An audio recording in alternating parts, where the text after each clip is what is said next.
आणि आज आपण सगळे वहिनींच्या प्रचार सभेच्या सांगतासाठी इथे आलेलो आहोत. सांगता सभा करता असताना दादा आपल्यात नाही ह्याच्यावर अजूनही कुणालाच विश्वास बसत नाही. वहिनींना शब्द देते की महाविकास आघाडीतला प्रत्येक कार्यकर्ता आणि जो बारामतीतला मतदार आहे तो वहिनींना ह्या इलेक्शनमध्ये ताकदीने त्यांच्याबरोबर उभा राहायला शब्द द्यायला मिळाला.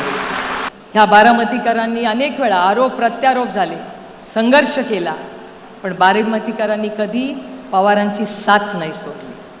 आजही मला विश्वास बसत नाही. ते प्लेन बघायची हिंमत मी पण केली नाही. त्या दिवशी हेलिकॉप्टरने मी आणि वहिनी एकत्र आलो. वहिनींना आणि माझ्यात तर हिंमत पण नव्हती. पार्थ म्हणला बघायचं आहे, म्हणलं मला नाही हिंमत बाबा बघायची ती. मी डोळे बंद केले तेव्हा.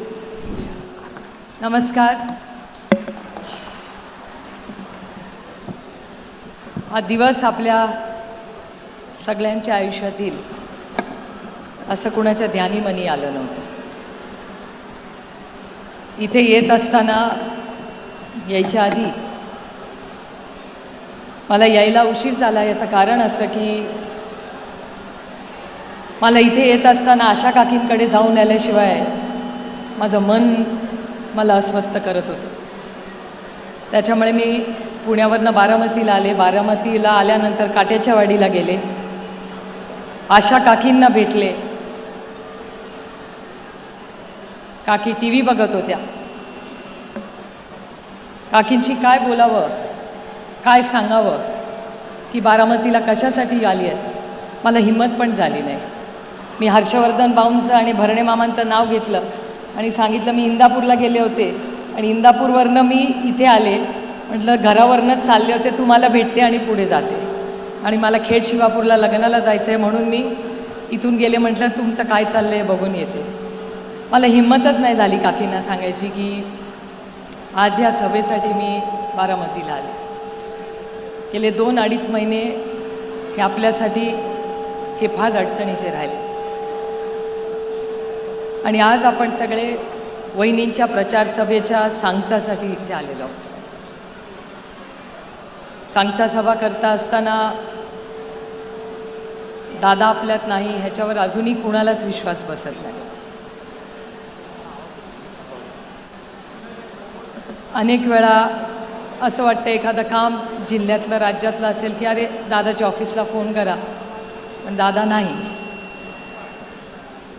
ठीक आहे, कामं होत राहतात, पण आयुष्यभर आपल्या घरातला एक कर्ता पुरुष, आपला एक भाऊ नाही, हे दुःख आयुष्यभर आपल्या सगळ्यांच्या अंतःकरणात होतं. आज व्यासपीठावर उभी राहिलेली असताना आज राज्यातून महाराष्ट्रातले अनेक मंत्री आलेत आणि माझं कर्तव्य म्हणून आणि ह्या भागाची लोकप्रतिनिधी म्हणून व्यासपीठावर महाराष्ट्रातून जे सगळे दादाप्रेमी आले आहेत त्यांचं मी बारामतीमध्ये तुमच्या सगळ्यांचं अंतःकरणापासून आपल्या सगळ्यांचं मी स्वागत करते. हा कार्यक्रम हा प्रचंड दुःखाचा आपला कार्यक्रम. वहिनींवर पण मोठी जबाबदारी पडली, त्यांच्या लेकरांवरही जबाबदारी पडली. पार्थ आणि जयला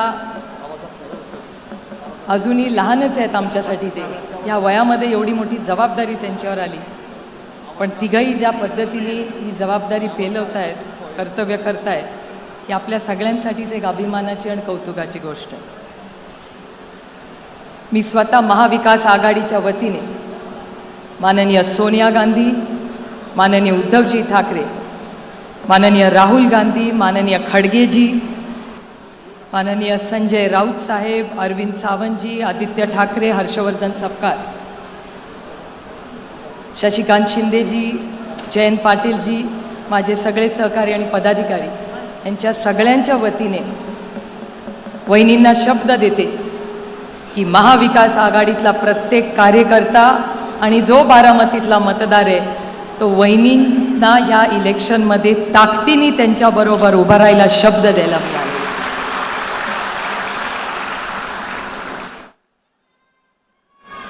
गेले 6 दशक बारामतीकरांचं आणि पवार कुटुंबाचं एक वेगळं नातं आहे. मला अभिमान वाटतो तुम्हाला सांगताना की मागच्याच आठवड्यात तामिळनाडूच्या इलेक्शनमध्ये काही चर्चा चालू होत्या दिल्लीमध्ये आणि बारामतीचा आवर्जून उल्लेख झाला. याचं कारण असं की तुमच्या बारामतीकरांच्या विश्वासाने आणि प्रेमाने बारामतीत एक मोठा रेकॉर्ड लवकर होणार आहे. ज्या आदरणीय पवार साहेबांना 6 दशक ह्याच बारामतीकरांनी साथ दिली, ह्या देशामध्ये सगळ्यात जास्त वेळा निवडून यायचा मान हा कुणाला मिळणार आहे तर तो बारामतीकरांना मिळणार. 60 वर्ष ही परंपरा तुमच्या आशीर्वादाने सुरू झाली. आदरणीय पवारसाहेब 6 दशक इथे कार्यरत ते. त्यानंतर दादांवर मोठी जबाबदारी आली आणि पूर्ण निष्ठेने दादांनी गेले 35 वर्ष या भागाची सेवा केली आणि बारामतीची वेगळी ओळख महाराष्ट्राच्या राजकारणात स्थापन केली. ह्या बारामतीकरांनी अनेक वेळा आरोप प्रत्यारोप झाले, संघर्ष केला, पण बारामतीकरांनी कधी पवारांची साथ नाही सोडली. आणि ह्याच बारामतीकरांसमोर नतमस्तक होऊन महाविकास आघाडी, राष्ट्रवादी काँग्रेस पक्ष, शरदचंद्र पवार, राष्ट्रीय काँग्रेस पार्टी आणि शिवसेना यांच्या वतीने मी सगळ्यांना मनापासून शब्द आणि शुभेच्छा द्यायला आले की या संपूर्ण इलेक्शनमध्ये माझी तर इच्छा होती हे बिनविरोध व्हावं, इलेक्शनच होऊ नये.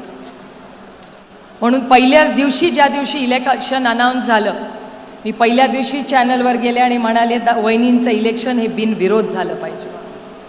दुर्दैव आहे की काही लोकांचे फॉर्म अजूनही राहिले, पण ठीक आहे, आता मतदान होईल.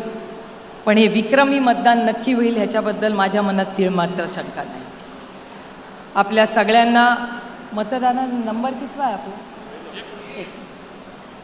1 नंबरला वहिनींचं नाव, चिन्ह आणि बटन आहे. त्या 1 नंबरच्या शेजारचं बटन दाबून दादाला आदरांजली, श्रद्धांजली द्या आणि वहिनींना साथ द्या ही विनंती करायला मी आले. ही दिवस आणि हा वेळ कुठल्याही बहिणीवर येऊ नये. मला आजही तो दिवस आठवतो. मी सकाळी वॉक करत होते, 8:40-45ची ती वेळ होती आणि पार्थचा मला फोन आला. अनेक वेळा पार्थन मी फोनवर बोलतो, म्हणलं इतक्या सकाळी काय फोनवर काढलं? मला म्हणला डॅडीचं प्लेन पडलं आहे. म्हणलं काय पण बोलू नकोस. मला म्हणले आत्या जरा ऐका माझं, डॅडीचं प्लेन पडलं आहे. म्हटलं डॅडी कशावरनं त्या प्लेनमध्ये आहे? काहीतरी बोलू नको, चेक कर नीट. एका फोनवर तो माझ्याशी बोलत होता, दुसऱ्या फोनवर मुसळे इथे आहेत, मुसळेंना माहिती होतं आणि मुसळे, किरण गुजर हे सगळे तिथे होते. आणि तिथून ते व्हिडिओनी पार्थला दाखवत होती ही घटना झाली. आजही असं डोळे बंद करून गेलं वाटतं की काय तो दिवस होता, काय ती परीक्षा आहे, काय झालं की ही अशी घटना किंवा हा दिवस आपल्यावर आला. आजही मला विश्वास बसत नाही. ते प्लेन बघायची हिंमत मी पण केली नाही. त्या दिवशी हेलिकॉप्टरने मी आणि वहिनी एकत्र आलो. वहिनींना आणि माझ्यात तर हिंमत पण नव्हती. पार्थ म्हणला बघायचं आहे, म्हणलं मला नाही हिंमत बाबा बघायची ती.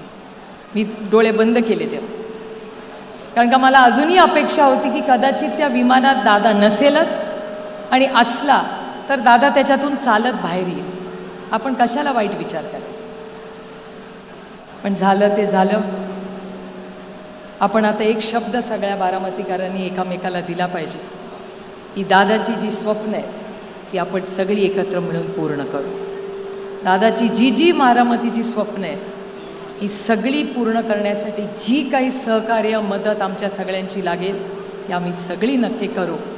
आणि बारामतीची आन बान आणि शान जी 6 दशक महाराष्ट्राच्या आणि देशाच्या राजकारणात राहिली आहे ती टिकून ठेवण्याची नैतिक जबाबदारी ही आपल्या सगळ्यांवर आहे आणि आमच्यावरही. आणि त्याच्यामुळे ती जबाबदारी मी पूर्णपणे पार पडीन. पुन्हा एकदा महाविकास आघाडीच्या वतीने आपल्या सगळ्यांना शब्द देते की या संघर्षाच्या काळात, या इलेक्शनमध्ये आणि पुढच्या या संपूर्ण विकासामध्ये आपण सगळे एकत्र राहू. दादाला मनापासून आदरांजली अर्पण करते, श्रद्धांजली अर्पण करते आणि आपली रजा घेते. जय हिंद, जय महाराष्ट्र, जय आघाडी.